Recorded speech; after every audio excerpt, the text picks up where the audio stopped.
She called me at 3 a.m. My card declined at the club. Send me $2,000 right now or they won't let us leave. I replied, call your dad. Then I turned off my phone and went back to sleep. The call I got from the police station the next morning.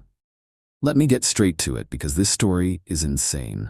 Going to try to keep it short, but there's a lot to unpack here.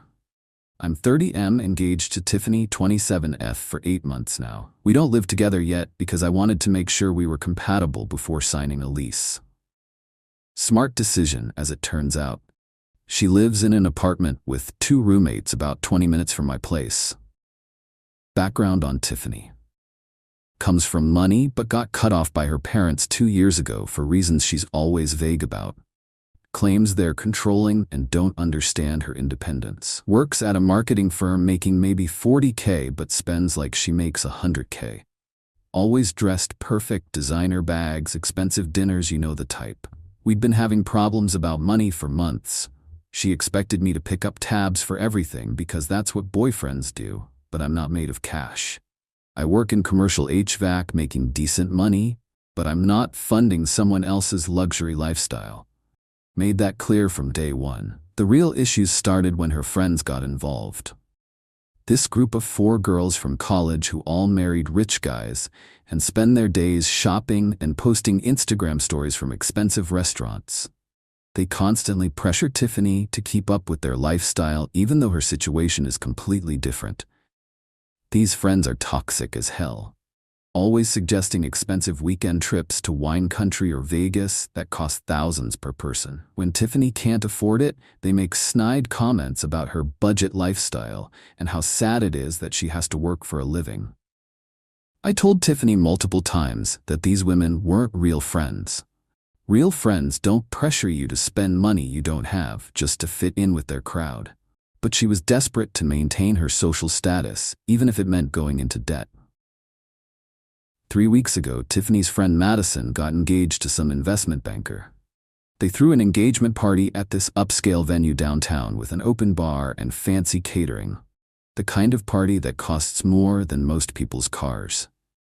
At the party, I watched these women compete over who had the most expensive dress, the biggest engagement ring, the most exclusive vacation plans.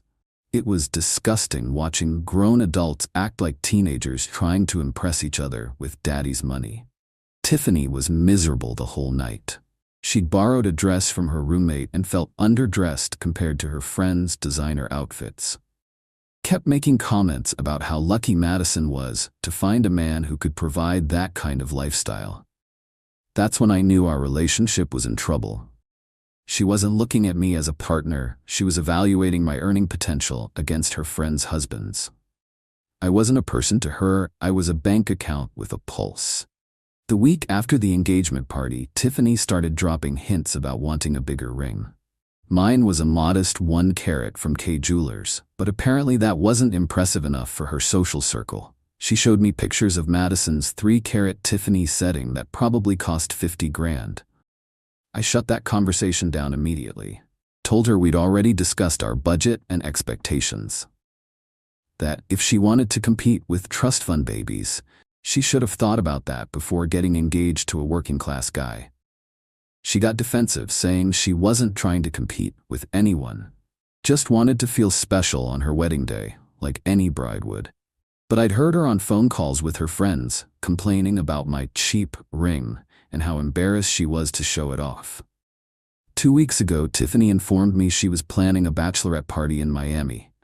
Not asking me about it or discussing the budget, just announcing that she'd already started making arrangements with her friends. The cost was going to be around $3,000 per person for flights, hotels, dinners, and clubs. I laughed and asked where she thought that money was coming from. She said her friends were all pitching in, and she expected me to cover her portion as an engagement gift. $6,000 total, because she wanted to bring her sister along too. That's where I drew the line. $6,000 for a weekend of partying while we were supposed to be saving for a wedding. I told her absolutely not, and if she wanted to go to Miami, she could figure out how to pay for it herself. The fight that followed was epic. Tiffany accused me of being controlling and unsupportive. Said any man who really loved his fiancée would want her to have fun with her friends. That I was embarrassing her by making her look poor compared to the other girls. I reminded her that we'd talked about financial compatibility before getting engaged. That I wasn't going to bankrupt myself trying to keep up with people who had family money. She could choose between the Miami trip and having a fiancé, because I wasn't funding both. She stormed out and didn't speak to me for 3 days. During that time, she stayed at her friend Charlotte's house, and they plotted how she could still make the Miami trip happen. When she finally came back, she announced she'd found a solution. Tiffany's dad had agreed to pay for the trip if she promised to be more responsible with money going forward. I was suspicious because she'd told me her parents cut her off completely, but she insisted they were willing to help with special occasions. The Miami trip was planned for last weekend, Thursday through Sunday at some 5-star resort in South Beach. I wasn't thrilled about it, but figured if her dad was paying, then it wasn't my problem. At least she'd get it out of her system, and we could focus on real wedding planning. Thursday morning, Tiffany left for the airport with 2 giant suitcases and a carry-on full of makeup and jewelry. She was more excited than I'd seen her in months. Kept posting stories about pre-trip mimosas and first-class seats that definitely weren't in her original budget. The red flag started immediately. Thursday night, she posted videos from dinner at some restaurant where appetizers cost $60. Friday was poolside cabanas that rent for $500 a day. Saturday was shopping on Lincoln Road, with bags from stores I knew she couldn't afford. I didn't say anything because technically it wasn't my money being spent. But something felt off about the whole situation. Either her dad was being way more generous than she'd let on, or she was running up debt that would become my problem after we got married. Friday night around midnight, I got a drunk text from Tiffany. Picture of her and the girls at some rooftop club with bottle service. The kind of setup that costs thousands of dollars for a table. She looked happy, but I was starting to worry about where all this money was coming from. Saturday was more of the same. Expensive lunches, yacht rentals, designer shopping sprees. Her Instagram looked like a millionaire's lifestyle blog. Either her father had won the lottery or Tiffany was living in a fantasy world that was going to crash down hard. Saturday night around 2 a.m., my phone started buzzing. Multiple missed calls from Tiffany, followed by increasingly frantic texts. I was asleep and my phone was on silent, so I didn't see any of it until the next morning. Then at exactly 3:17 a.m., my phone rang. Tiffany's name on the caller ID and background noise that sounded like a nightclub. I answered groggily, thinking maybe there was an emergency. "Baby, thank God you answered," she yelled over the music. "I need you to send me money right now." I was instantly awake. "What are you talking about? What's wrong?" "My card declined at the club. We ran up this huge tab and security took our IDs. They're calling the police if we can't pay right now. I need you to send me $2,000 or we're going to get arrested." I sat up in bed trying to process what she was telling me. "What do you mean your card declined? I thought your dad was paying for this trip." "He gave me money for the hotel and flights, but we've been spending more than expected. My credit cards are maxed out and the girls don't have enough cash to cover the tab. You have to help me." That's when it clicked. There never was money from her dad. She'd been financing this entire trip on credit cards, and now reality was catching up. The fancy dinners, the shopping, the bottle service, all of it was debt she'd been accumulating. "How much is the tab?" I asked. $8,000, but they said they'd settle for $6,000 if we pay cash tonight. "Please, baby, you have to help us. Security won't give us our IDs back and I'm scared." $8,000 for one night at a club. I couldn't even comprehend spending that kind of money on alcohol.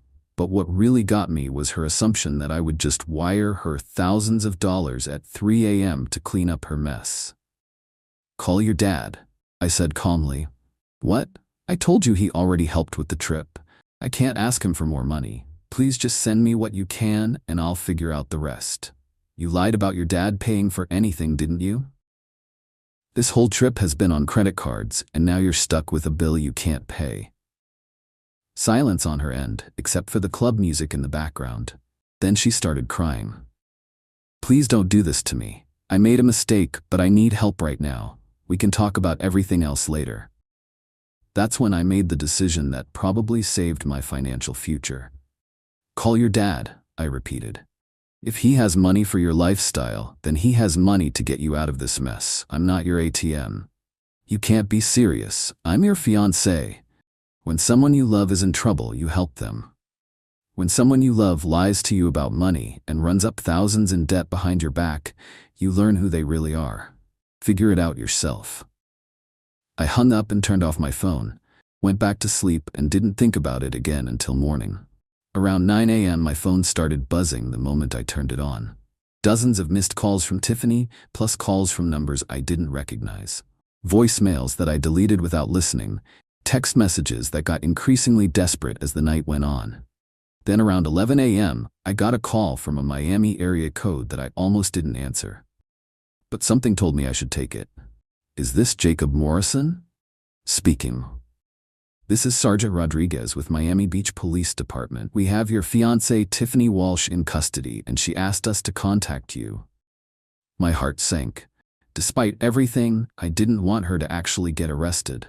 What are the charges?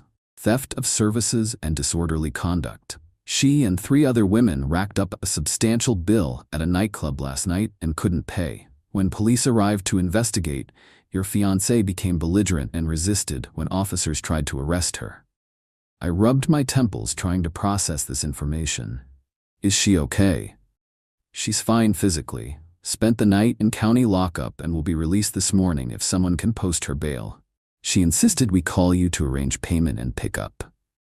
How much is the bail? $1,000 cash or bond. The club is also still seeking restitution for their losses, which we understand totaled over $8,000. So she still owed the money that started this whole mess, plus now had bail and legal fees on top of it. Her fun weekend in Miami was turning into a financial catastrophe that could follow her for years. Officer, I appreciate you calling, but I'm not in Miami and won't be posting bail or covering any costs related to this incident.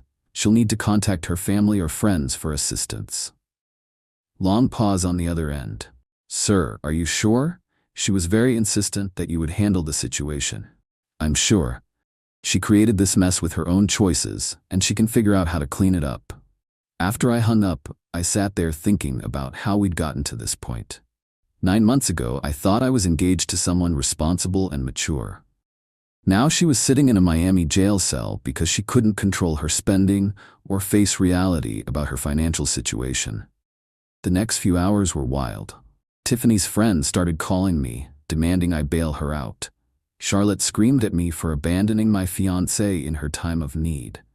Madison accused me of being controlling and emotionally abusive. Sarah said I was ruining their friendship by letting Tiffany suffer. I told each of them the same thing. If they were such good friends, they could pool their trust fund money and help her out. After all, they were the ones who pressured her to take this trip in the first place. My wallet wasn't responsible for their poor decisions. Around 3 p.m., I got a call from a number I didn't recognize. Tiffany's father, who I'd only met twice during our entire relationship. He was calling from the airport on his way to Miami to deal with the situation. We need to talk, he said without introduction. About what, Mr. Walsh? About the fact that my daughter is sitting in jail because her fiancé refused to help her in an emergency. I almost laughed. An emergency she created by lying about having money for a trip she couldn't afford. Your daughter has a problem with financial responsibility, and I'm not enabling it anymore. She made a mistake, but that doesn't mean you abandon her when she needs help. What kind of man leaves his fiancée stranded? The kind who recognizes that constantly bailing someone out of their bad decisions doesn't help them learn to make better ones. Did you know she told me you were paying for this trip? Silence on his end. Then a sigh. We haven't given Tiffany money in over 2 years. She burned through her trust fund in 6 months and expected us to keep funding her lifestyle indefinitely. That confirmed what I'd suspected. So she lied to me about everything. The trip, the shopping, the restaurants, all of it was on credit cards she can't pay off. Probably. Look, I'm going to handle the bail and legal fees because she's my daughter. But I think you should know that Tiffany owes roughly $40,000 on various credit cards. This Miami trip probably added another $15,000 to $20,000 to that total. My stomach dropped. $60,000 in credit card debt that she'd been hiding from me. If we'd gotten married, I could have been on the hook for future spending, and her inability to contribute financially would have been my burden. She'd been planning to dump her financial problems on me without my knowledge. Why are you telling me this? Because you seem like a decent guy who deserves to know what he's getting into. Tiffany has always had a problem with money and consequences. We tried to teach her responsibility by cutting her off, but it looks like she just found other ways to fund her spending. After we hung up, I sat there thinking about our entire relationship. How many times had she suggested expensive restaurants and expected me to pay? How often had she bought things she claimed were on sale, but probably went on credit cards? How much debt was she planning to bring into our marriage? That evening, Tiffany called from the airport. Her dad had bailed her out, and they were flying back together. She was crying and apologizing, saying she knew she'd messed up, but we could work through it together. I let her talk for about 5 minutes, then cut her off. It's over, Tiffany. What do you mean it's over? I said I was sorry. I know I made mistakes, but people in relationships help each other through difficult times. People in relationships are honest with each other. You've been lying about money for months while racking up debt that would have become my responsibility after marriage. That's not a mistake, it's fraud. You can't break up with me over this. I was scared and desperate. The girls were all spending money, and I didn't want to look poor in front of them. You know how important their friendship is to me. More important than honesty in our relationship, apparently. More important than financial responsibility or planning for our future. You chose to impress people who don't actually care about you over building something real with someone who did. She begged and pleaded for another chance. Promised she'd cut up the credit cards and get financial counseling. Said she'd never lie to me again and would do whatever it took to earn back my trust. But trust isn't something you can just repair with promises after it's been shattered this completely. I'm done, Tiffany. Don't contact me anymore. I blocked her number and spent the rest of the evening taking down pictures and boxing up things she'd left at my place. The engagement was over, and I felt lighter than I had in months. The next morning, Tiffany showed up at my door with swollen eyes and yesterday's clothes. She'd driven straight from the airport to try one more time to salvage our relationship. Please don't throw away everything we built over one stupid weekend. I love you, and I know you love me. We can work through this if you just give me a chance. I handed her the box of her belongings. I don't love who you've become. The person I fell for was honest and responsible. You've been lying about money while secretly planning to make me responsible for your debt. That's not love, that's manipulation. Everyone makes mistakes. You're being cruel and heartless. How can you throw away our future over money? I'm not throwing it away over money. I'm ending it because you've shown me that you don't share my values.